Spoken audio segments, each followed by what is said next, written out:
she arrived without noise, fire, or light. There was no dramatic landing, no screaming alarms. One moment the empty apartment across the street was dark, and the next moment a light turned on inside it that did not belong to any human lamp. From the outside, it looked normal. Down! From the inside, it was a fully controlled observation unit belonging to the Galactic Xenological Council. Her name, when translated into human language, did not fit into a single word. It meant something close to one who studies minds by watching what they hide. For simplicity, the Council had given her a short working name, Iray. Iray had studied many species before. She had observed thinkers made of gas, collectives that shared one mind across thousands of bodies, and warriors who never questioned orders. Humans, however, were different. Humans were loud, emotional, creative, violent, gentle, selfish, and generous, often all at the same time. That was why the Council had sent her. Humanity had joined the galactic stage only a few decades ago. They were not the strongest.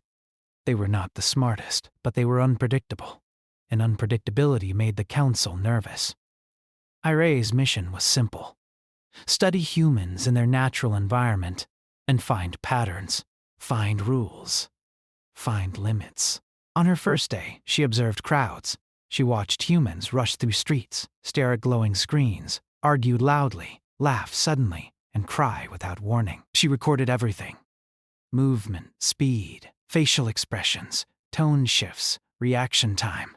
Her systems processed millions of data points per minute. The results were messy. Humans did not react the same way to the same events. One human shouted when another remained silent. One ran, while another froze. One helped a stranger, while another walked away. Iray adjusted variables, refined filters, and ran simulations again. The predictions failed. After 3 days, she sent her first report. Human behavior shows extreme internal variance, group analysis insufficient. Emotional response overrides logical optimization. The Council replied with a standard directive: increase sample size. So she did. She observed hundreds, then thousands. The results did not improve. Then, by accident, she noticed him. He lived alone in a small apartment. His life was quiet. He worked a normal job, took public transport, bought simple food, and spoke to very few people. There was nothing impressive about him. No authority, no fame, no unusual physical traits. Statistically, he should have been invisible. But her systems flagged him anyway. At first, Iray assumed it was an error. She reviewed the alert. The flag was triggered by inconsistency, not chaos. Consistency broken in subtle ways. He reacted differently to similar situations, but not randomly. His choices followed internal rules that were not visible from the outside. When his train was delayed, sometimes he showed irritation. Other times, patience. When spoken to harshly, he sometimes responded calmly, and sometimes with humor. His emotional output did not match environmental input in predictable ways. This was unusual. Iray adjusted her focus. She began to observe only him. Every morning, he woke up at the same time. He made coffee the same way. He stared out the window for a few seconds longer than necessary, as if thinking about something he never said aloud. His face often showed mild exhaustion, but his movements were steady. He helped an elderly neighbor carry groceries without being asked. The next day, he avoided conversation with a coworker who clearly wanted to talk. He donated money anonymously, then later refused to lend a small amount to a friend. The contradictions fascinated her. Iray ran simulations based only on him. The simulations failed faster than before. She increased observation depth, micro-expressions, heart rate, hormone levels, neural activity mapping from a safe distance, everything she was allowed to measure. Still, the results did not align. After a week, she realized something unsettling. She was no longer comparing him to humans. She was comparing humans to him. When she returned her attention briefly to the crowds, they looked blurry, average, less defined, like noise around a clear signal. This was not protocol. Iray hesitated before sending her next report. Then she altered it. Preliminary conclusion: individual-based analysis yields higher insight than group models.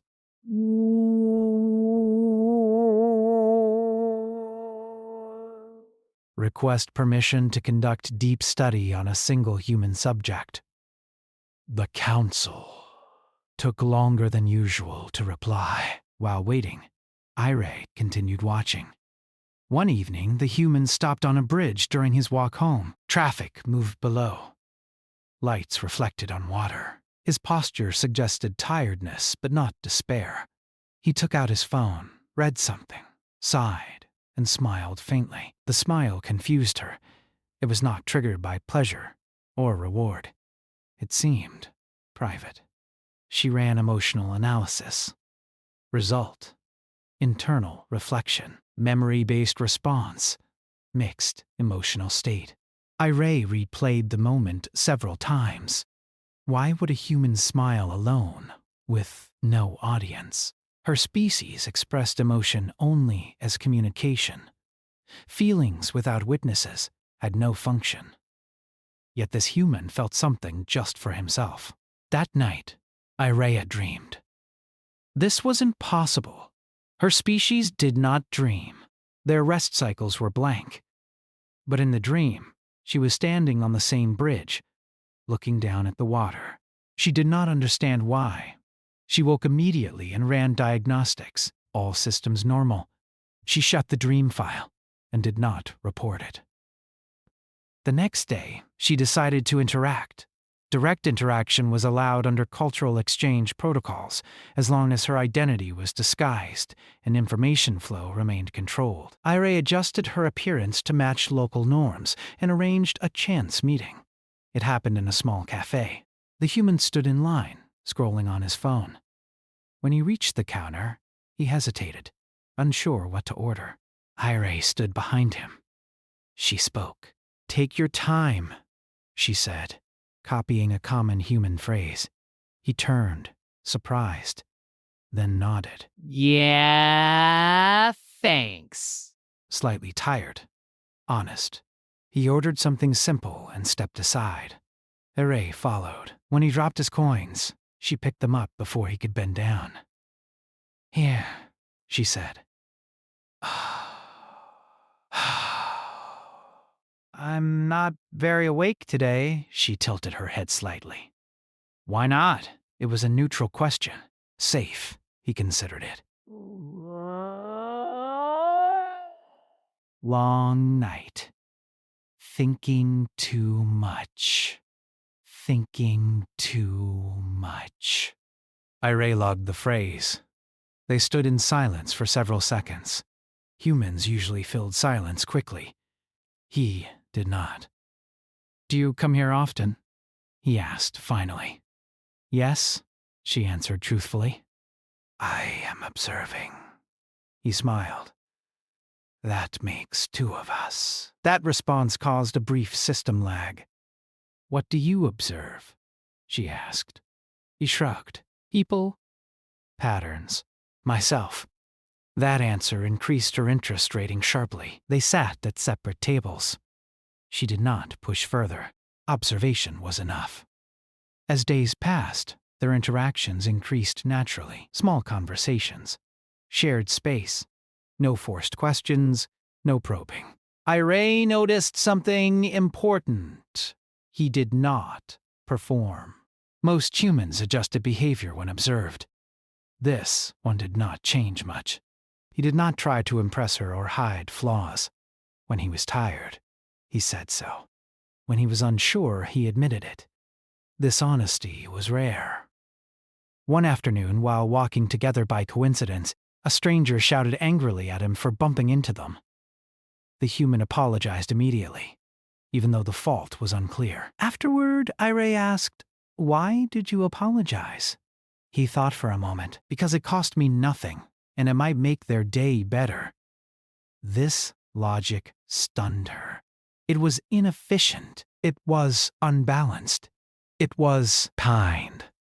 Her people had removed such behaviors from their society generations ago. That night, Irene reviewed everything she had collected so far. Humans were not dangerous because they were aggressive. They were dangerous because they acted on values that could not be predicted. And this human, this single, ordinary human, was a clear example. She updated her private notes. Subject demonstrates internal value system independent of reward, punishment, or observation. High adaptability. Emotional autonomy. She paused. Then she added one more line. One she did not intend to share. I do not think humans know how powerful this makes them. Outside, the city continued as usual. Cars moved, lights flickered. Lives overlapped. The human went home, unaware that the fate of how his species would be understood had begun to shift. Quietly, slowly, because someone from another world had decided that understanding one human might matter more than studying them all. Irene told herself she was still following protocol. That was the thought she returned to every time she adjusted her schedule to match his, every time she delayed a report, every time she chose to observe him instead of the wider city. Protocol allowed focused study. Protocol allowed limited interaction. Protocol allowed adaptation when data demanded it, and the data demanded him. Days turned into weeks. The human's routine stayed mostly the same. But Irene noticed the small changes that others would miss. The way his shoulders dropped when work exhausted him. The way his steps slowed when his thoughts grew heavy. The way he sometimes paused before entering his apartment, as if preparing himself for silence. She watched him fail at small things. Burn food, forget appointments, miss trains by seconds. Each failure was followed not by rage or despair, but by quiet acceptance. He adapted without drama. This was not weakness. This was resilience. Irene's models began to shift, not because she changed them, but because they broke on their own. She tried to predict his choices in advance. She fed her systems every detail she had. Memory patterns, emotional trends, environmental pressure. Prediction accuracy remained low.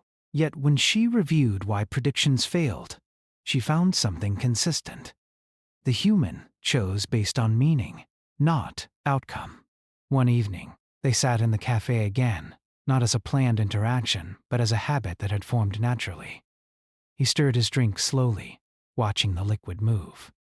You always look like you're studying something, he said.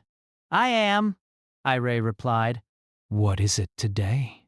She hesitated, then chose honesty, carefully shaped. Shoo! He smiled. Good luck with that. Why do you say that? Because half the time we don't understand ourselves. That answer caused a cascade of internal alerts. Self-awareness, acknowledgement, metacognition, acceptance of uncertainty. Does that not trouble you? She asked. He shrugged. Sometimes. But if I waited to understand everything before acting, I'd never do anything. That sentence stayed with her. That night, Irene received a message from the council. Not a directive, a query. Your reports show deviation from standard models. Clarify methodology.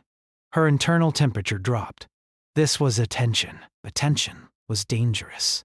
She prepared a response that stayed within acceptable boundaries. She spoke of focused sampling, of depth over breadth, of emergent variables. She did not mention names. She did not mention faces. The council replied. Hours later. Continue. Flag any subjects displaying non-standard influence potential. Well, influence potential. Irene knew what that meant. She returned her attention to him with new eyes, not just as a subject, but as a possible variable that could affect more than himself. She watched him at work. He was not a leader. He was not silent either. When problems arose, he did not dominate discussion. But when he spoke, Others listened, not because he was loud, but because he was clear. He did not compete for credit. He did not avoid responsibility. He did what needed to be done. This behavior slowly shaped the people around him. A coworker who often complained began to complain less. Another started asking for his opinion. A small team worked more smoothly with him present. He was not controlling them. He was stabilizing them. Iray had seen this effect before, but only in highly trained leaders or engineered social nodes. This human was neither. One afternoon, a sudden incident disrupted the city. A system failure shut down transport across several districts. Crowds formed. Voices rose. Stress spread like heat. Iray observed from multiple angles. The human was caught in the middle of it. People shouted at officials. Some pushed forward. Panic began to form. The human stepped back, not forward. He noticed a woman struggling with a child, blocked by the crowd. He moved to her side, spoke calmly, helped her step out of the pressure. Others followed, copying his actions without realizing it. The tension eased in that small space. Iray recorded everything. He did not command. He did not plan. He responded. And others responded to him. That night, Iray updated her private file. Subject displays passive influence. Emotional regulation affects nearby humans. Influence unintentional. She stared at the next empty line for a long time. Then she wrote, "This may scale." The realization frightened her. Her people feared weapons, fleets, and numbers. But this was something else. A single human, by being himself, could change the behavior of others without force. How many like him existed? How many did not even know what they were doing? Iray began to feel something she could not name. Not fear, not admiration. The tension. She started noticing details that had nothing to do with data. The way his voice softened when he spoke to children. The way he paused before answering difficult questions. The way he listened without interrupting. These details did not fit into her charts. She did not remove them. One evening, as they walked together again, he asked her, "Can I ask you something?" "Yes," she said. "You don't talk much about yourself," he said. "Most people do." She considered several responses. Then she chose the simplest truth she could offer. "I am not used to being asked." He nodded slowly. "That makes sense. No pressure. No demand. Just acceptance." She realized then that he treated her the same way he treated everyone else. Not as special, not as strange, just as someone present. This, too, was dangerous. The council contacted her again. "Your subject classification has triggered secondary review. Provide justification for continued focus." This was escalation. Irene prepared a longer report. She spoke of anomaly clustering, of emergent human traits that could not be captured statistically. She argued that understanding one deeply could reveal more than observing thousands shallowly. She ended the report with a single line. "Humans cannot be understood unless observed as individuals." The response was delayed. Too delayed. Meanwhile, the human began to notice changes in her. "You seem distracted lately," he said one morning. "I am processing," she replied. He smiled slightly. "You do that a lot?" "Yes." "Is it about me?" The question struck deeper than it should have. "Yes," she answered. He laughed quietly. "I had a feeling. Why?" she asked. "Because you watch the way people watch mirrors," he said. "Like you're trying to see something reflected back." That description was accurate in a way her systems could not explain. "What do you see?" she asked. He thought for a moment. Someone trying to understand without judging. Her internal systems spiked. That night, Iray did not sleep immediately. She reviewed the human concept of trust. It was inefficient. It was risky. but it allowed something her people lacked: connection without control. The next day, the council's message arrived. Subject designated cognitive outlier. Observation priority elevated. Prepare contingency models. Contingency. That word meant preparation for intervention. Irene felt a sharp internal resistance. She did not question orders. She never had. But now, when she looked at the human, she did not see a variable. She saw a person. She watched him sit alone on the bridge again, looking at the water. She felt the same pull she had felt in her impossible dream. For the first time since arriving on Earth, Irene understood something fundamental. She had not only been studying him, she had been changing. And somewhere in the vast systems of the galaxy, quiet attention had begun to focus on one ordinary human, unaware that his way of simply being was starting to ripple far beyond his world. The change did not come suddenly. It arrived quietly, like most important things in the human's life. At first, it was small delays. Irene did not appear at the cafe one morning. Then she missed their usual walk by the river. When she returned, her responses were shorter, her pauses longer. Her attention felt split, like her thoughts were standing in two different rooms. The human noticed. He always did. "You disappear sometimes," he said one evening as they stood near the bridge. His tone was not accusing, just curious. I am occupied, Irene replied. With what? She looked at the water instead of at him. Consequences. That was not a normal human answer. He frowned slightly. That sounds heavy. It is, she said. They stood in silence. Cars passed behind them. Wind moved across the river. Irene's systems urged her to disengage, to limit exposure, to protect the mission. She stayed. What happens if the consequences are bad? He asked. She answered, without thinking. Then others will decide for you. He nodded slowly. Yeah, that tracks. You are not alarmed, she said. I don't know enough to be, he replied. But I get the feeling you're dealing with people who like control. That statement was accurate. The council had increased monitoring.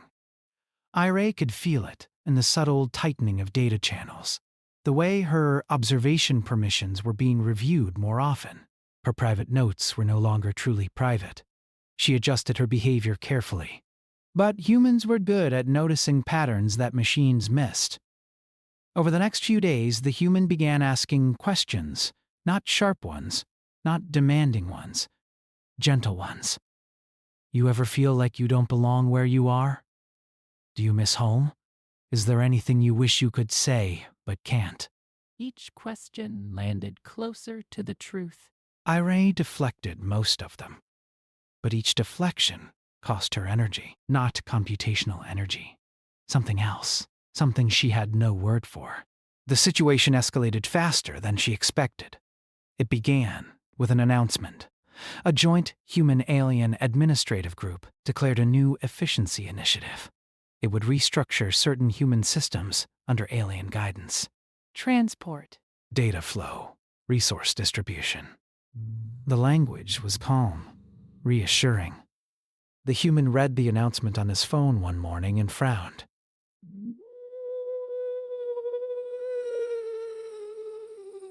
That's a lot of control, he said. Yes, Irene replied carefully. It is considered optimal. Optimal for who? For stability. He looked up at her. Stability isn't the same as well-being. That distinction is not always recognized, she said. He sighed. Figures. Over the next week, the effects became visible. Automated systems replaced human judgment in several areas. Delays were handled without explanation. Appeals were ignored because the system had already calculated the outcome. People grew frustrated. Not angry at first, just tired. The humans saw it at work, on the streets, in small conversations. People felt unheard. One afternoon, a minor system error caused a major disruption. A transport hub locked down incorrectly. Hundreds of people were trapped inside. Children cried. Elderly passengers panicked. Official channels responded with automated messages. Iray observed remotely. She recognized the situation immediately. The system would resolve it in time. There was no danger, only discomfort. From the council's perspective, this was acceptable. From the human's perspective, it was not. He was there. He moved through the crowd calmly, speaking to people nearby. He did not promise fixes. He did not argue with the system. He explained what little he knew and admitted what he did not. People listened. Someone asked him what to do. I don't know, he said honestly. But standing still and panicking won't help. Let's make space. Let kids sit. Let's keep each other calm. It was simple. It worked. The crowd settled. Fear softened into patience. Iray watched, heart rate elevated beyond normal parameters. This was interference. This was influence. And it was happening without authority. The council noticed. They contacted Iray immediately. Subject behavior has altered crowd response. Explain. He acted to reduce distress, Iray said. System distress levels were within acceptable limits. Human tolerance differs, Iray replied. Subject is interfering with integration protocols. He is helping people. Intent is irrelevant. Outcome matters. That was the difference between them. That night, Iray met the human again. He looked tired, but calm. You see the thing today, he asked. Yes, she said.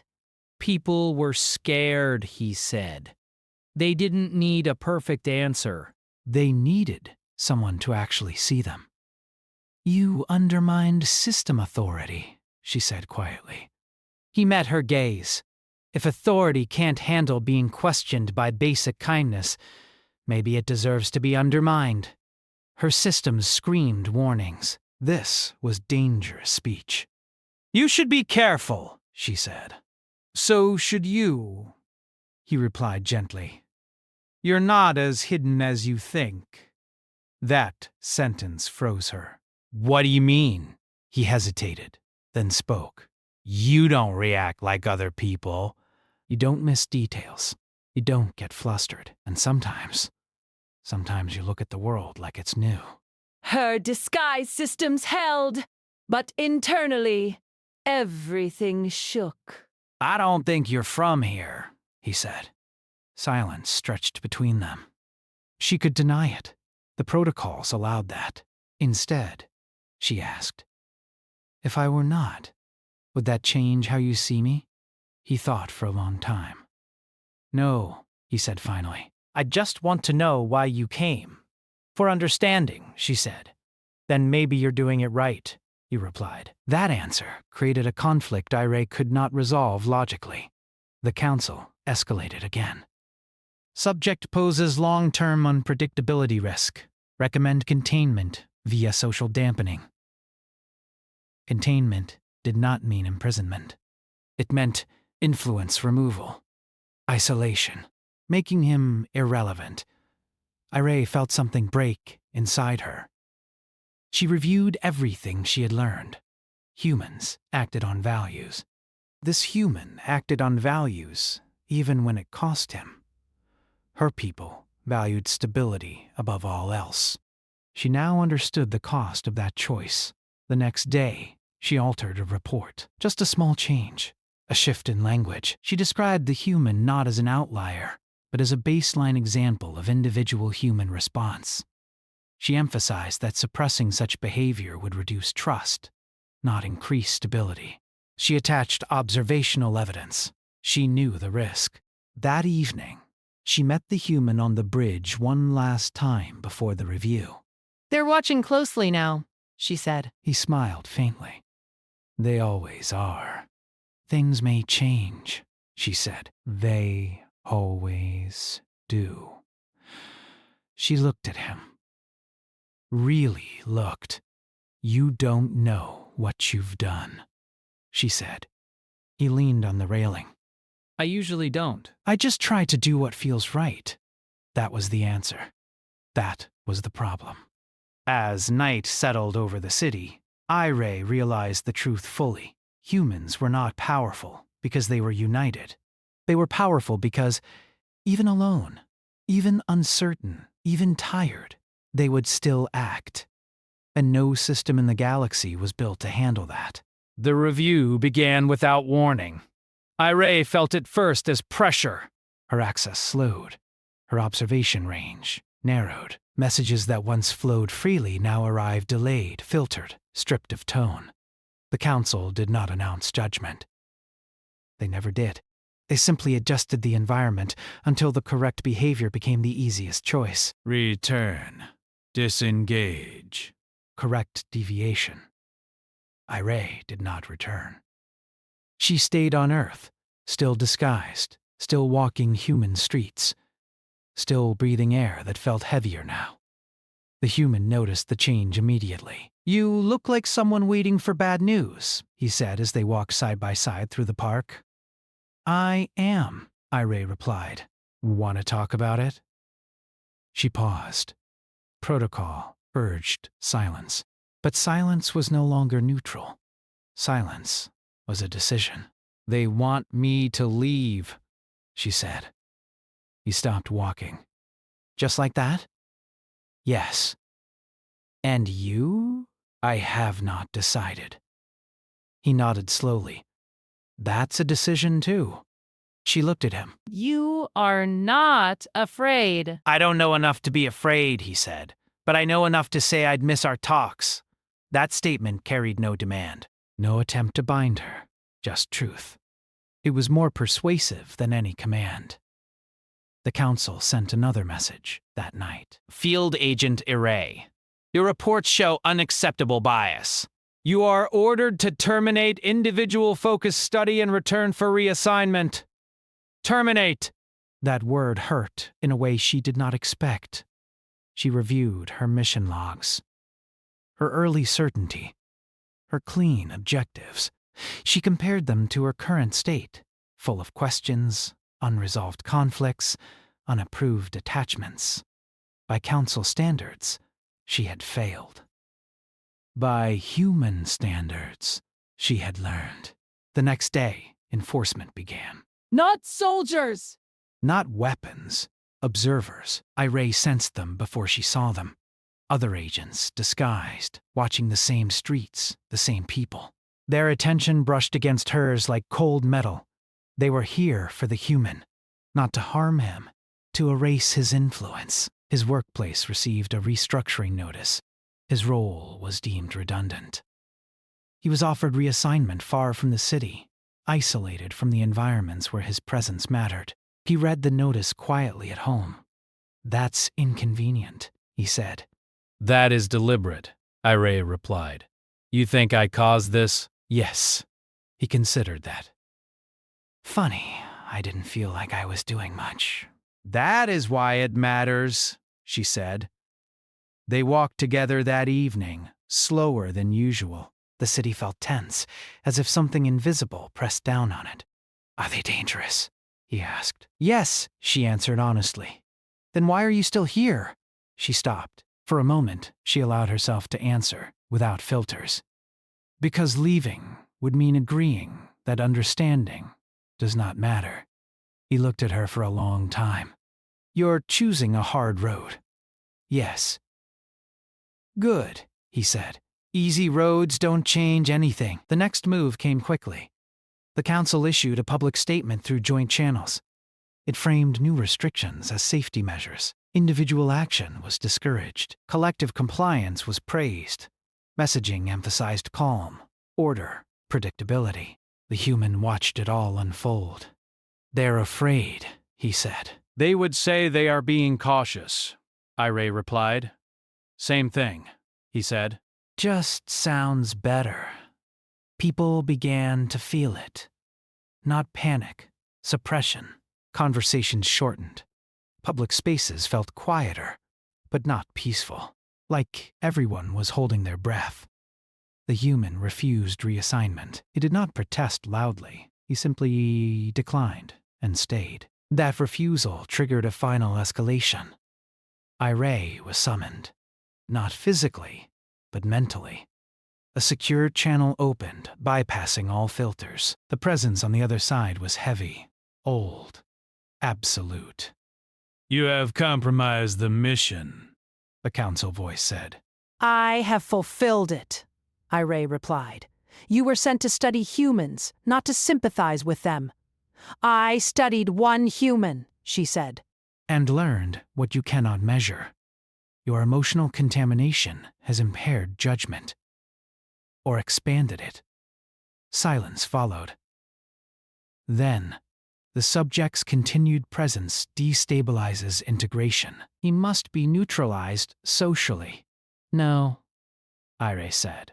That word echoed louder than any weapon. You will comply, the council said. I will not, Iray replied. You are replaceable. Yes, she said. He is not. The channel closed. Iray stood still for a long time, heart racing, system strained. She knew what she had done.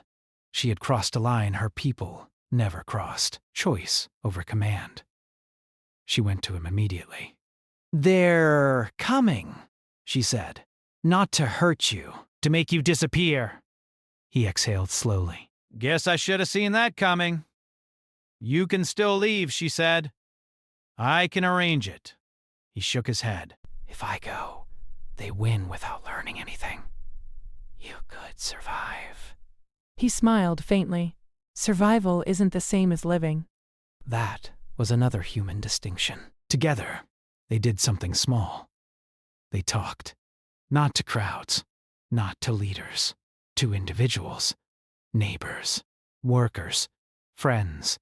Not speeches, conversations. Honest ones. About fear, about control, about why people felt smaller lately.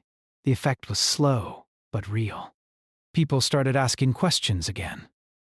Observers noted it. The council reacted. Iray's access was cut completely. Her disguise began to destabilize. Her time on Earth was ending, one way or another. On the final night, they stood on the bridge again. I think this is goodbye, she said.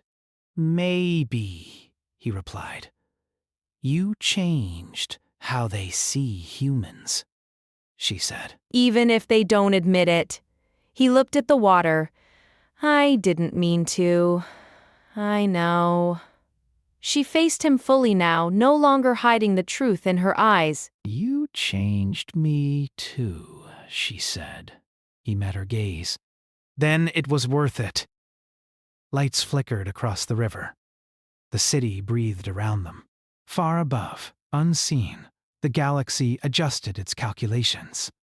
Not because of fleets or threats, but because one alien chose to tell the truth, and one human refused to stop being himself. The removal did not happen with force. That was the final lesson Iray learned about her people. There were no weapons, no soldiers, no explosions. Just silence. Channels closed. Systems locked. The quiet kind of ending that made resistance feel pointless. Iray felt her disguise fail slowly, like breath leaving a body. Colors dulled. Sounds flattened. The human world began to feel distant, as if she were already halfway gone. She stood on the bridge one last time, alone. The human arrived late, walking fast, worry clear on his face. I couldn't find you, he said. Everything felt wrong. It is time, Iray replied. He stopped in front of her. Time for what? For me to leave, she said. They will not allow me to stay. He swallowed. Is there anything we can do? She shook her head. Not to stop it. They stood together as the city lights reflected in the water below. For a moment, neither spoke. You know, he said quietly, I never figured out who you really were. She looked at him. Does that matter? He smiled sadly. No. I figured out who you chose to be. That mattered more than any identity. Iray reached out and placed her hand over the railing. Her skin shimmered, the disguise finally breaking, not enough to frighten, but enough to be undeniable. I came to study humans, she said. I thought understanding meant control. And now? He asked. Now I know it means respect. He nodded. That's a hard lesson. For my people, she said. It may be the hardest. A soft vibration filled the air. The recall had begun. I won't remember you like this, she said suddenly. They will take parts of me away. He felt a sharp pain at that. Then, remember this, he said. You did the right thing. She looked at him one last time, fully, clearly. I will remember, she said, even if I do not.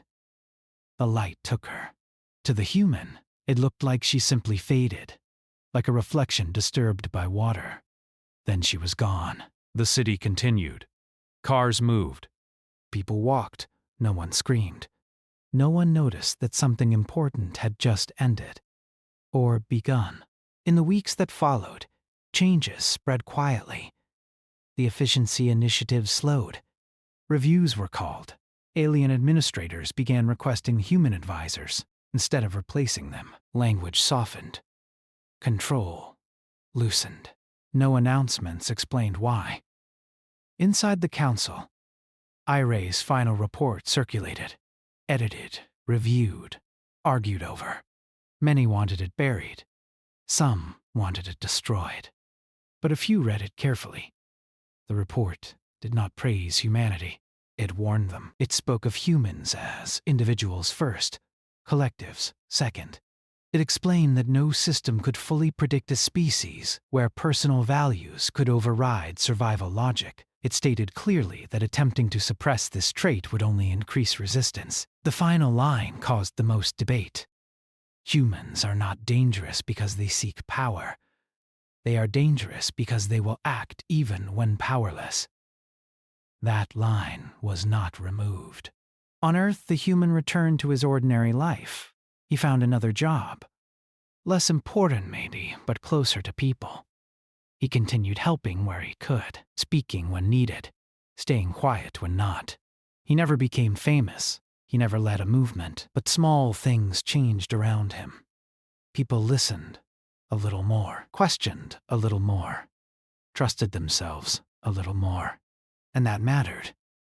Sometimes, late at night, he stood on the bridge and looked at the water. He wondered where she was, what she remembered, whether it had all been real. Then he would smile faintly and go home. Far away, on a world built for order and clarity, Iray stood before the council. She was smaller now, reduced, stripped of authority, but not erased.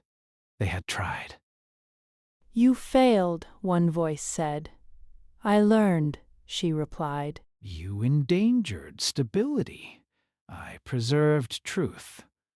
Silence followed. Another voice spoke, older than the rest. You chose one human over your mission. Yes. Why? Iray did not hesitate. Because he showed me what we lost when we chose certainty over meaning. The council did not respond immediately. Some lessons took time. Iray was reassigned. Not to Earth, not to observation, to education. She was to teach future agents about human unpredictability, about emotional autonomy, about individual impact. She would not be allowed to mention names. She did anyway. Not his name, but his kind. Understand this, she told them. Any one of them matters. Any one of them can change the outcome. Do not look for leaders. Look for people who act when no one is watching. Some listened, some did not. But the galaxy adjusted. Humanity was no longer treated as a problem to solve. It was treated as a force to respect. And somewhere, on an unremarkable world, an ordinary human lived his quiet life, unaware that by simply being himself, He had taught an alien civilization the most important lesson it would ever learn. That understanding does not come from studying humanity as a whole. It comes from paying attention to one human and realizing that is enough.